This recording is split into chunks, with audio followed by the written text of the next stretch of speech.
It's now my privilege to introduce the inspiration behind this evening's program, behind the documentary in the making, and behind this series that the Hauenstein Center is inaugurating on character and the presidency. It was almost 2 years ago that Peter first shared with me that he wanted to do something meaningful, something really significant to raise awareness of Gerald Ford's character, his principles, and core values. There was so much more to the president than the pardon of Richard Nixon. As I listened to Peter, I was struck by his vision and the intensity with which he expressed it. It is no exaggeration to say that Peter loved this man whom he regarded as a good friend and a reliable mentor, a sound mentor. And I thought to myself as I listened to Peter that I was seeing something rare, a Spartan looking up to a Wolverine. But on a deeper note, I was hearing a man who had taken the measure of our 38th president and was saying, in effect, our country desperately needs more men and women like Jerry Ford.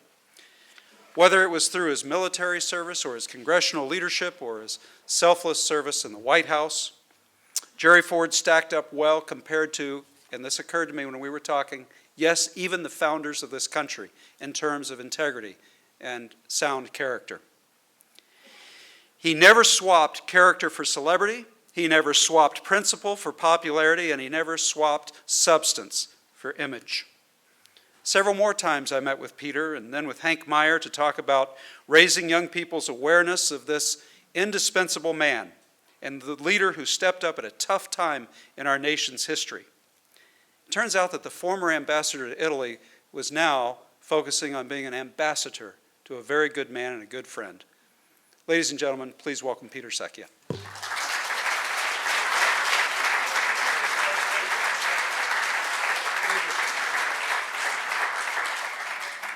Well, it's not easy to come in front of a bunch of local people who have an experience and time with President Ford and knew him as a neighbor and a friend, but I knew him as a mentor, as a young lumber salesman who got to know the president when he was a congressman, who witnessed him cutting a ribbon one day and said, "I'd like to talk to you." And he called me in, and we had a meeting. And I got his attention on something that he found very interesting, and then he followed up with that, a phone call from his office, Mildred Leonard, who was his assistant as minority leader. And she said, Congressman Ford's coming back to Grand Rapids. He wants to have lunch with you. Who are you? And I said, well, I'm just the guy who met him, and I don't know, who else wants to have lunch with him? She says, well, half the town, but he wants to have lunch with you, so we'd like to meet you at Safey's. And I said, well, I just opened a restaurant. Why don't you meet me at the Great Lakes Shipping Company? And she said, you're kidding. You want to? Well, anyway, that's how the relationship started. And we had lunch at the Great Lakes Shipping Company, which was then the Starboard Tack. And it was a very interesting lunch because that particular meeting started a long friendship where Joan and I would have a chance to host this man when he came home and put his shoes off, put his feet up on the coffee table, and more often than not, there'd be a hole in his stocking. It's hard to imagine, but when he was minority leader, getting ready to assume the vice presidency of the United States, his income was $36,000 a year. That's what he got paid. He paid less than that as a congressman, but he got a little bump because he was the minority leader, and he got a car and driver to take him around town. But that was his income. And that created a lot of issues that he had to get through. I was watching television one night, flipping through the channels, and I watched a documentary. I'm not sure, a History Channel or... So anyway, he was struggling through this period of time, and I watched this man, and I watched him go through very difficult periods of time. And when I saw this documentary, it actually went from the administration of Richard Nixon to the administration of Jimmy Carter. It didn't even mention that our friend had been the President of the United States for 2.5 years and did one hell of a job. And that really bothered me. And then I watched another documentary at the Nixon Library, and some veteran who was very proud of his history and his service to our country. And he stayed on TV and he told everybody why Nixon would be their hero the rest of their lives, because Nixon brought them home from Vietnam. And when I saw that in the 1980s, or 90s, I guess, I remembered that Jerry Ford in 1975, in April of 1975, handed me a piece of paper and he said, "Hey, Peter, read this one piece." It was written by Bob Hartman, his speechwriter. It was a statement. He said, "I'm going to read this tonight on TV. What do you think?" Well, chubby, chunky lumber salesman from Grand Rapids. I'm reading a statement from the press. Oh, looks pretty good to me, Mr. President. But he did read that, and that was the statement that Richard referred to earlier after Congress had refused to appropriate the money, that he brought all of these soldiers home. He decreed the war was over, bring the soldiers home. But besides bringing all those refugees to Grand Rapids, he remembered the children of American servicemen, the adopted children and the natural birth children, and he tried to bring all of those home. And if you remember, one of the planes crashed shortly after takeoff, but he brought home hundreds and hundreds of those young orphans. And you think back that he had a single mother. He wasn't an orphan, but he didn't have a father. And somehow or other, he reached out to all of those young babies and brought them home. And there's one touching photo somewhere that I've seen of him riding in a bus, but from a refugee camp or from an airport back to a hotel with a baby, a Vietnamese baby in his arms. He had the compassion. And then I thought about the courage. I was there when the Meijer happened. I remember Joan and I went to a dinner, and we were looking through some of the paperwork that he was showing us, and he had courage. And then I realized that he not only had the things that we all want in a president. I saw a comment by David Broder, a very prominent reporter back in that period, who in 1977 had a statement published. He said that if all of us were asked to check off a form of all the character qualities we wanted in a president, we'd find out we had him and didn't even know it. That comment is no different than one's, if you read the Tip O'Neill comment on the statue that sits in front of the museum. That Jerry Ford was a man that the Lord sent to our country after we had turmoil in the 1970s. So I suggested to Gleaves that we look at this. And not only did I want people to know about Jerry Ford, I knew that we had to perpetuate his legacy. And I've been the chairman of finance, and I've been different chairmans on the foundation. I've been on the board on and off for mostly on for over 40 years. And as chairman of Legacy, I had a chance to do something about it, and I asked some people to help, and we've started some programs, and we have the Learning Center, and we raised the first contribution from Rich DeVos. And then we came to the film, and I said, well, I can't go to Rich, I better do that one myself. And the bottom line is that when I got into it, we had to interview a producer. And we found a producer, Arc Media, who, I don't know if you watch documentaries, but just finished a very successful series called Cancer, the Malady of All Maladies. It was a 3-part series on PBS. They also did the series on the Italian Americans that I watched because it was a story of people like my grandfather who came here in 1907, or in that period of time, the first after the turn of the century. And it was an interesting situation to meet these people who are producing films because they were all from Brooklyn.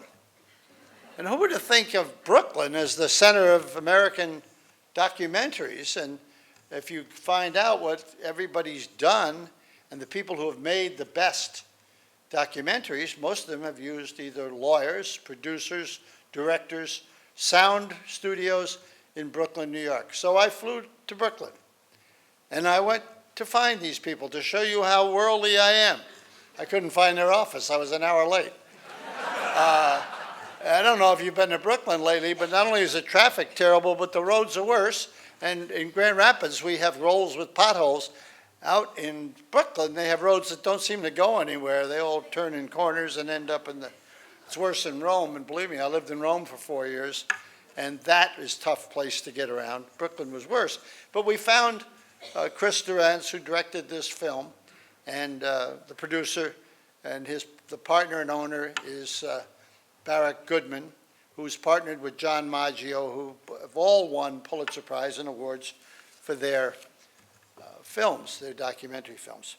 We're in the process of negotiating our program with people who will be the premiere showing of the film.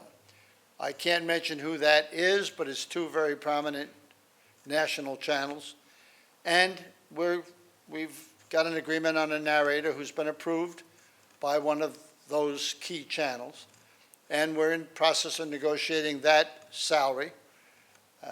And I'm in the process of writing checks because this is a never-ending pit. And when you're dealing with people from Brooklyn, I guess you get to expect that. But having grown up in New Jersey, I can handle them. I thought. But, you know, when you get back to Jerry Ford, I went to them with my pitch. I want to do a film on the good character of this man. But I watched what he went through. I watched the man use all those things that you hear about. Rotary, service above self. He never did anything but that. You think of the Boy Scout creed. The Boy Scout was considered, those of you who were in scouting, we remembered, and I remember as a young kid, you were told 3 important rules to remember: duty to God and country, duty to other people, and duty to self. And the explanation behind that was the duty to God and country is to have respect for those of the past who may have made America the wonderful nation that is. Duty to self was to keep yourself physically strong. And here was a president who had been an all-star on the University of Michigan football team, an offensive lineman in the 30s when they wore leather helmets. I knew the man as a morally straight, courageous, a man who made the decision, and I happened to be with him the night after he got back from Pittsburgh when the demonstrations first started after the pardon of Nixon. And he called, Dr. Lukash, the White House doctor, called my office that morning, Tuesday morning. He said, "Can you get to Washington in the first flight you can?" I said, "Well, sure, but I got to change." Back then you had to change in Pittsburgh. We didn't even have a direct flight to Washington. I said, "I can't get there until 5 o'clock. He said, "Well, he wants you to sit with Betty. She's not feeling well, and he's stuck in Pittsburgh and won't be home till tonight. Would you have dinner with the two of them?" I said, "Sure." So I flew out. I sat with Betty, and he was supposed to come up for dinner at 8 o'clock. He didn't come up until about 9. He read the Washington Post editorial. He read the New York Times editorial. Turned to me and said, he talked about Nixon, and he said, "This will probably cost me the election, but I had to do it." And he explained why.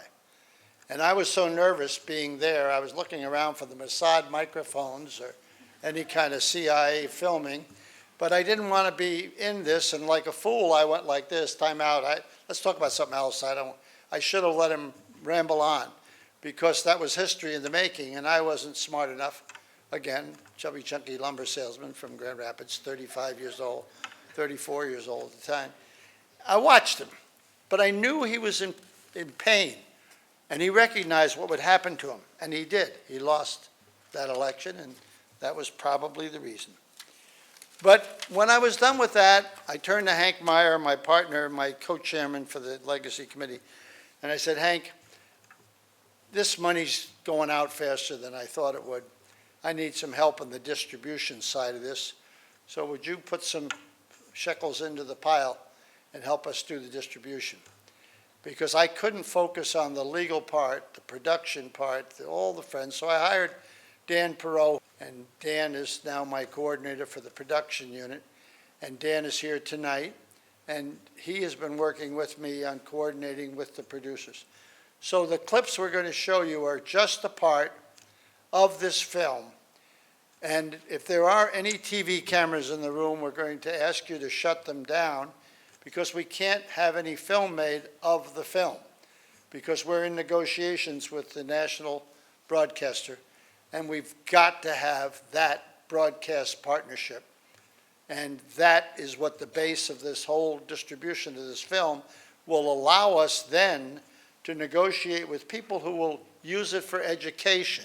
And the whole secret of this isn't making a good film so several 100,000 people can see it at the premiere. It is to make a film that can be used with a workbook, can go in our new education center, the DeVos Learning Center that's being constructed at the Ford Museum, that new building you see on the north side. We raised the money to build the Learning Center. The first product we're going to give into the Learning Center is this film, and now I have to go find negotiations or sponsors to help underwrite workbooks to send out with the films to classroom so that young children can see that there's character requirements to be a president, that democracy does work. It's to teach young people that there are people in politics who have character, principle, and a moral compass. And I wanted to emphasize his Midwestern roots, the values that you all see in this area regularly. It's in the water. It's in the water here, ladies and gentlemen, and it isn't that we have to be arrogant and proud, too proud about that, but we have to know that in the water here is some kind of a germ that says, start your own business, do your own thing, and do it right. Be transparent, be honest, have a moral compass that takes you in the straight and narrow. Follow the creed of the Rotary or the Boy Scouts or any other group that you believe in that does good things for people. I would say thank you for being here tonight. We're going to show you these clips, and we're asking the media that back there, please do not film them. My attorney gave me the exact words to say, but as usual, I don't follow the words I write down. So I want to ask you to do that, and then we'll show you these two clips. Remember, they're rough drafts. They're not guaranteed to be in the film, but there's a pretty good chance that both of these will be part of our film, which will have a title, yet we haven't yet agreed on that. It was going to be When Character Meets Crisis, or How Character Overwhelmed the Crisis, or led us through crisis. It's a story of a man who had strong character, who led our nation through a constitutional crisis. So roll them.